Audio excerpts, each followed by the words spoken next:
olen Kadri Noorik, samuti riietatud valgesse.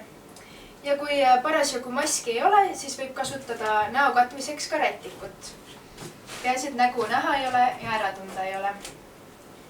Ja peale võib siis asetada veel kübara või panna veel mõni teine rätik.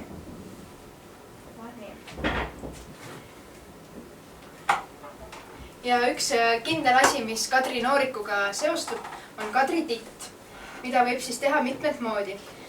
Täna meie kasutame siin sihukest tekki, võib ka võtta oma mõne suurema või paksema kampsuni või salli ja siis mässime selle suurema rätiku sisse.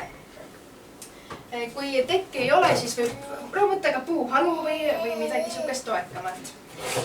Ja Kadri titt peab ka kindlasti pissima. See toob pererahvale õnne. Ja selle jaoks me paneme siia veepritsi siia rätiku sisse.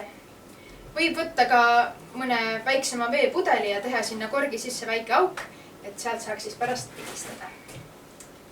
Näitega kuidas see. Ja pissib ta siis niimoodi. Titt pissib, tulge vaadake! Ja siis see pidi pererahvale topelt õnne andma. Just, kui ta nende majas parasjagu pissima hakkab. Ja teine asi, mis Kadri titega veel kaasas käib, on hambaraha küsimine. Kadri Noorik küsib siis oma titekesele hambaraha. Kuldakopikat, palun, kuldakopikat! Lapsel hambad valutavad. No palun. Oi, aitäh. Katsume, kas on ka õige.